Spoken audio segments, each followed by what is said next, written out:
Ven Espíritu Santo, inflama nuestros corazones en las ansias redentoras del corazón de Cristo, para que ofrezcamos de veras nuestras personas y obras en unión con Él por la redención del mundo.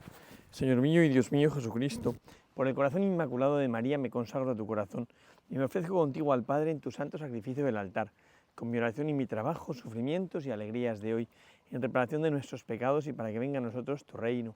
Te pido en especial por el Papa y sus intenciones, por nuestro obispo y sus intenciones, por nuestro párroco y sus intenciones. Oh Señora mía, oh Madre mía, yo me ofrezco del todo a ti. Y en prueba de mi filial afecto te consagro en este día mis ojos, mis oídos, mi lengua y mi corazón. En una palabra, todo mi ser. Ya que soy todo tuyo, Madre de bondad, guárdame y defiéndeme como cosa y posesión tuya. Amén. Nuestra Señora de los Apóstoles ruega por nosotros. Vamos a hacer esta meditación desde Rosario, en Argentina, donde llegamos ayer y hemos hecho vamos haciendo este retiro de Maús para sacerdotes aquí en Rosario, en una de las ciudades de Argentina, y está siendo un retiro impresionante en el que hay 69 caminantes, de los cuales 3 son obispos, y es una cosa preciosa ver cómo el Señor actúa también en los sacerdotes, en cómo nosotros nos dejamos también interpelar por el Señor y llegamos a tener ese momento precioso de encuentro con Él y de vivencia de esta amistad tan preciosa. Bueno, y dicho esto, para lo cual os pido por supuesto muchas oraciones, dice así el Evangelio que la Iglesia nos propone para este día, dice: no penséis que he venido a abolir la ley y los profetas. No he venido a abolirlos, sino a darles cumplimiento. Os aseguro que mientras duren el cielo y la tierra, no dejará de estar vigente ni una iota ni una tilde de la ley hasta que todo suceda. Por tanto, el que no dé importancia a uno de estos mandamientos más pequeños y así lo enseña a los hombres, será el más pequeño en el reino de los cielos. En cambio, el que los observe y los enseñe, ese será grande en el reino de los cielos. ¿De qué habla el Evangelio de hoy? Que es el cumplimiento de la ley. Yo pensaba que el Evangelio de ayer era, que continuaba, ¿verdad?, los dos. Y bueno, pues hoy nos dedicamos a contemplar este Evangelio del cumplimiento de la ley, pero el cumplimiento de la ley, claro, nosotros cuando pensamos que la ley es una cosa externa, como un corsé que se nos impone, entonces el cumplimiento es un acto de la voluntad que se ciñe o se somete a las prescripciones que da la ley. Pero no es esto, ¿no? En el Antiguo Testamento Dios da a Moisés una ley. ¿Y qué es lo que da con esa ley? Pues con esa ley lo que le da es las pautas para que el pueblo acierte en la relación con Dios. Pensemos que en el Antiguo Testamento, en la antigüedad, no en el Antiguo Testamento, había una relación entre el hombre y Dios un tanto problemática, en el sentido de que el hombre no sabía cómo agradar a Dios. Dios era una especie como de misterio insondable, y entonces el hombre tenía que acertar en su relación con Él. Vivía siempre en un punto de inseguridad, de fragilidad, porque no tenía claro qué es lo que la divinidad pedía de él, ¿no? Y de hecho siempre había un intérprete que era como el chamán, el hechicero de la tribu, o el sacerdote, ¿no?, que era el que interpretaba válidamente el deseo de Dios y lo que el pueblo tenía que hacer, ¿no? Y siempre el pueblo tenía como un punto de fragilidad o de incertidumbre, porque los dioses en su carácter misterioso y escondido tenían un punto de caprichosos, ¿no? Y entonces el hombre se sentía un poco vulnerable, ¿no? Entonces, ¿qué pasa? Pues que en el Antiguo Testamento, de repente, allí en el monte Sinaí, que es el monte de la alianza, del pacto de Dios con el hombre, Dios decide darle al hombre unas pautas, unas cláusulas por las cuales el hombre acierta siempre en su relación con Dios. El hombre sabe qué es lo que Dios quiere, ¿no? Y eso es la ley. Por eso la ley no es algo lejano al corazón del hombre. De hecho, cuando nosotros por nuestra pequeñez convertimos la ley en cláusulas o en prácticas, lo que hacemos es empobrecer la ley, y la ley se queda como en un corsé exterior que fomenta la doble vida, que es lo que llegó a pasar entre los escribas y fariseos, que se dedicaban como a estudiar el modo como cumplir la ley, pero dejando la vida del hombre como al margen, ¿verdad? Entonces el hombre se quedaba como a salvo, podríamos decir, tenía una doble vida, frente a la divinidad se portaba bien, hacía todas las prácticas, las cláusulas que Dios le pedía, pero frente a su vida, hacia lo que él quería, ¿no? Entonces, tenía contento a Dios, era como echar de comer a Dios, como el que tiene una mascota más o menos, y sin embargo luego hacía una doble vida, ¿no? Y es de lo que se queja Jesús. Y por eso Jesús no dice, he venido a abolir la ley. No, porque la ley es buena. La ley le marca al corazón el camino cierto. El camino cierto para vivir de acuerdo a Dios, ¿no? ¿Qué pasa? Claro que Dios lo que quiere del hombre es que sea hombre, o sea, si es que Dios lo ha hecho. El misterio de Dios, perdón, del hombre lo ha creado Dios, y siendo quien tiene que ser, así agrada a Dios. Por eso la ley en el Antiguo Testamento marcaba los límites fuera de los cuales el hombre perdía su humanidad. El decálogo es eso, es ley natural, ¿no? De una manera como muy sencilla, muy espontánea, ¿no? Y es una ley que marca un poco los límites fuera de los cuales el hombre pierde su humanidad, ¿no? Pero ¿qué pasa? Que esa ley solo marca los límites fuera de los cuales el hombre deja de ser hombre, pero no potencia el encuentro con Dios, ¿no? Entonces, ¿qué es lo que hace falta? Una ley escrita en los corazones, que es lo que va siendo como el deseo de la antigüedad, ¿no? Que esa ley no sea una cosa externa, sino que está escrita en el corazón del hombre, decían los profetas, ¿no? Y entonces, claro, si Dios nos da un corazón nuevo, esa ley es llevada a plenitud, porque directamente nos da el corazón nuevo, y un corazón nuevo ya no tienes que ponerle límites porque no se desboca, ¿no? Entonces, es muy bonito ver pues que con un corazón nuevo la ley, sin dejar de tener vigencia, pero no mueve a la voluntad, porque quien mueve a la voluntad es el corazón nuevo. Pongo un ejemplo que lo ponía siempre el padre Mendizábal y a mí me ayudaba mucho, ¿no? Si hay un hombre o una persona que tiene corazón de hijo y que ama profundamente a sus padres, ¿no? Y uno se le acerca y le dice, oye, que sepas que el cuarto mandamiento de la ley de Dios manda honrar a su padre y a su madre. Este mirará sorprendido y dirá, pero ¿eso hay que mandarlo? O sea, porque espontáneamente mi corazón tiende a amar a los que son el marco de mi existencia, que son mis padres, ¿no? O sí, que marcan un poco el límite de mi existencia o el origen de mi existencia, y son el referente afectivo más fuerte que uno tiene, ¿verdad? Hasta que luego ya se casa y todas esas cosas, por supuesto. Pero es muy bonito porque te miraría sorprendido y diría, pues es que eso se cumple espontáneamente. En cambio, cuando uno tiene un corazón de esclavo y siente una relación traumática con sus padres, porque los ve como una autoridad que impide su escape o su liberación, y tú le dices, oye, el cuarto mandamiento de la ley de Dios manda honrar al padre y a la madre, empezará a decir, claro, es que la Iglesia pide cosas imposibles de cumplir, ya está la Iglesia opresora que nos esclaviza a nuestros progenitores y tal. Y dices, que no te has enterado, que cuando uno tiene corazón de hijo esto no hace falta. Entonces, es muy bonito ver cómo Jesús, cuando dice, no he venido a abolir la ley, sino a darle plenitud. ¿Qué es lo que está diciendo? Nos va a dar algo que haga que la ley se viva arraigada en el corazón, espontáneamente. Y eso nuevo que nos da es el corazón nuevo. Por eso este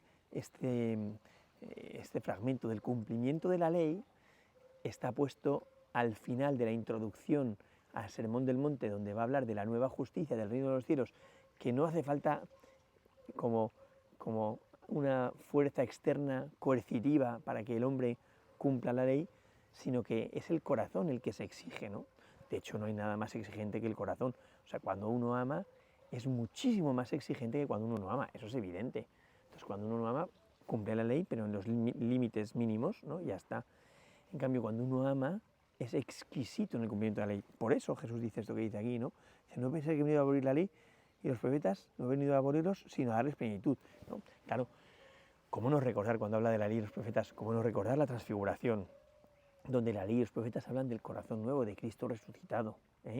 ¿Cómo no acordarse del camino de Maús, cuando Jesús les dice, no era necesario que me desapareciera, y comenzando por Moisés, siguiendo por los profetas, les explicó todo lo que hablaba de él en el Antiguo Testamento, y en todo momento, permanentemente la vida de Cristo está enmarcada en la ley y los profetas, ¿no? ¿Por qué? Porque la ley y los profetas alcanzan su plenitud en Cristo, porque Él marca la plenitud de la revelación, ¿no? Entonces, no he venido a abolir la ley y los profetas, sino a darles cumplimiento. Es decir, la ley y los profetas han sido como el camino que han ido conduciéndonos hasta Jesucristo, que nos lleva a Dios. O sea, que tanto la ley como los profetas, toda la palabra de Dios, lo que busca es restablecer entre el hombre y Dios esa relación de amistad.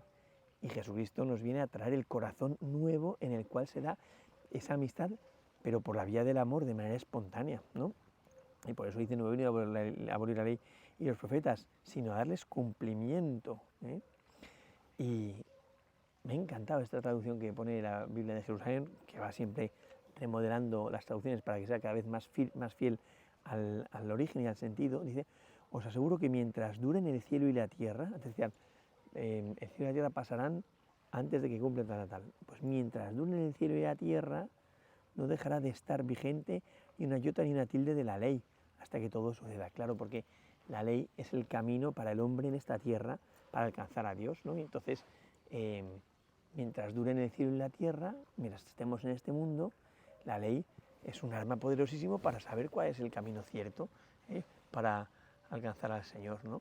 Es el camino de la ley y Cristo nos da el cumplimiento de la ley, ¿no?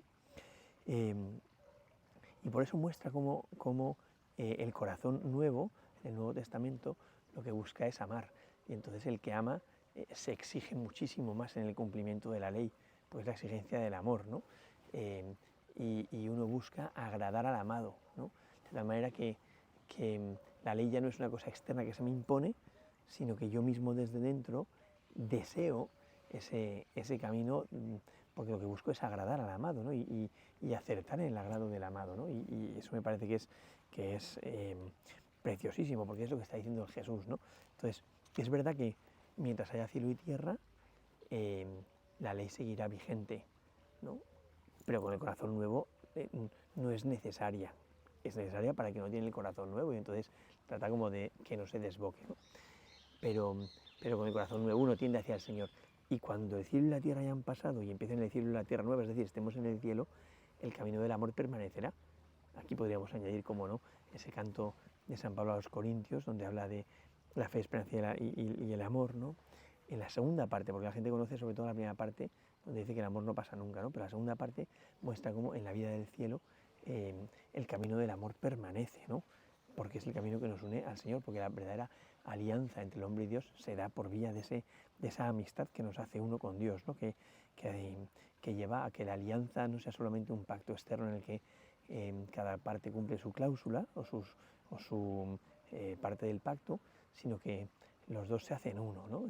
Cuando uno ama, se une al amado, ¿no? Y eso es lo que quiere Jesús. Por eso el cumplimiento de la ley es ser uno con el corazón de Cristo, ¿no? Y es el cumplimiento de la ley es el corazón de Cristo. Claro, entonces cuando uno ama intensamente, cada mandamiento más pequeño expresa un detalle del amor. Y cuando uno ama, los detalles son importantísimos, ¿no? Claro, si uno no se fija en los detalles, lo que expresa es que no hay amor, ¿no? Por eso dice Jesús, por tanto, el que no dé importancia a uno de estos mandamientos más pequeños y así lo enseñe a los hombres, será el más pequeño en el reino de los cielos. Porque es muy bonito esto, porque en el fondo dice, claro, el camino lo recorrerá, ¿no? Y alcanzará el reino de los cielos. Pero con un corazón tan raquítico porque no ha amado, que no se puede llenar en plenitud de la vida del reino de los cielos. En cambio, dice, el que los observe y los enseñe será grande en el reino de los cielos. ¿Por qué quiere decir el que los observe y los enseñe? Que tiene un corazón grande, que ama con un amor intenso, tan intenso que da importancia a los detalles más pequeños. Y por eso lo propio del amor siempre es ser muy delicado. A mí me parece, ese canto de San Pablo a los Corintios, me parece fantástico cuando San Pablo dice, habla de la elegancia de Dios, ¿no? No es maleducado ni egoísta el amor, ¿no? Entonces, es precioso porque el que ama es tan exquisito, tan elegante, que atiende a los detalles pequeños, porque ama, porque ama. Y en cambio el que no ama, pues le da igual 8 que 80, porque con ceñirse al límite está dentro y ya está, ¿no? Entonces, ¿ambos llegarán al cielo? Pues sí, porque Dios ha hecho ese camino, esa ley para alcanzar el cielo. Ahora, también hay que decir que es muy interesante que la ley delata los límites o las transgresiones del que se queda fuera, pero no es la solución. Por eso en el Antiguo Testamento había un problema muy grande, y es que la ley delataba los pecados de los hombres, pero al delatarlos dejaba al hombre sumido en una desesperación muy grande, porque, bien, me han delatado mi pecado, pero ¿cómo salgo yo de aquí? En cambio, en el Nuevo Testamento, esa relación de amistad lo que permite es que la transgresión, el fallo, la infidelidad pueda ser restablecida por un pacto de amor, porque hay un amor muy grande, ¿no? Y claro, en el centro de la ley se pone la cruz de Cristo y la resurrección, el misterio pascual. Entonces, no solo se ven cuáles son los límites fuera de los cuales el hombre pierde su humanidad, sino que además ese amor vuelve a introducir en el camino y nos hace llegar hacia el cielo, ¿no? Y eso es lo que muestra cuando habla de esos detalles del amor, ¿no? De esa exquisitez del amor, ¿no? de ese fijarse en los detalles más pequeños, que es muy bonito, ¿no? Porque no es ser un escrupuloso. Mucha gente piensa que es un tema de escrúpulo. No, no, no es ser escrupuloso. El escrupuloso no ama. El escrupuloso vive centrado en sí mismo y porque desea acertar le pone nervioso no haber cumplido a rajatabla, ¿no? O haberse saltado alguna cosa. No, no. El que ama no es escrupuloso, pero sí busca cumplir los detalles mínimos de la ley. Vuelvo a decir, no por escrúpulo, sino por agrado del amado. Es que esta es la clave, esta es la clave. Y Jesucristo nos ha dado ese corazón nuevo. Claro, esto es la culminación, como decía antes, de la introducción, donde empieza con la radiografía del corazón de Cristo, que son las bienaventuranzas. Este es el corazón nuevo con el que poder vivir la amistad con Dios, que es el testimonio para el mundo, luz del mundo y sal de la tierra. Claro, lo que más da testimonio del mundo es tener el corazón nuevo de las bienaventuranzas, un corazón que ama locamente como ama Cristo. Y ese corazón es la plenitud de la ley, ¿no? Por eso estoy convencido que ante el corazón traspasado de Cristo en el Calvario es donde toda la ley encuentra su sentido. Y ante el corazón resucitado que contempla Santo Tomás, por supuesto que también esa ley adquiere su sentido y su explicación plena, ¿no? Porque efectivamente se entiende que la ley lo que busca es custodiar en quien no ama ese camino del amor, ¿no? Y es una cosa muy bonita, ¿no? Porque, vuelvo a decir, no es una imposición externa, ¿eh? Quien lo ve como una imposición externa es porque no entiende el camino del amor de un Dios loco por los hombres, ¿no? Que lo que busca es restablecer ese pacto de amistad, o sea, que el hombre vuelva al origen para el que fue creado, que es la amistad con Dios, y que no se quede perdido ahí por el mundo sirviendo a las criaturas de manera esclavizada, sino que vuelva a ser el heredero de la creación. Es que me parece que todo esto es tan grande, o sea, Jesucristo nos coloca en nuestro sitio, que es por encima de toda criatura creada bajo el cielo, ¿eh? O sea,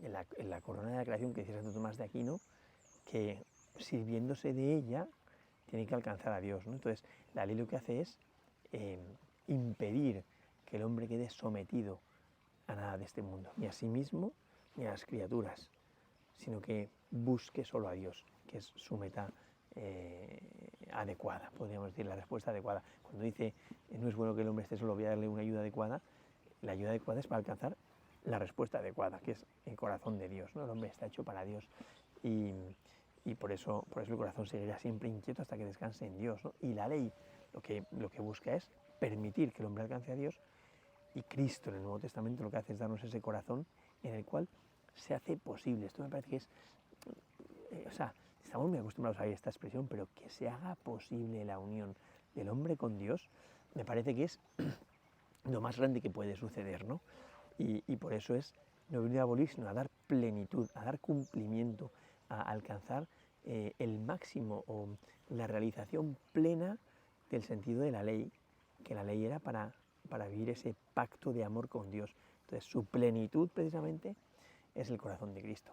Bueno, pues ojalá que vivamos todos esta amistad tan preciosa con el Señor, que nos hace gozar con un Dios que nos quiere tanto. La verdad es que yo aquí en Emaús Sacerdotes estoy impactado, viendo cómo los corazones de los sacerdotes reviven en la amistad con Cristo y vibran, ¿no? Y ver a sus tres obispos también vibrando con el Señor, confieso que es una cosa que me deja fascinado. Sé que os pido muchas oraciones por esto, porque también está el diablo muy rabioso, que se está viendo en muchos momentos. Gloria al Padre, al Hijo y al Espíritu Santo, como era en el principio, ahora y siempre, por los siglos de los siglos. Amén.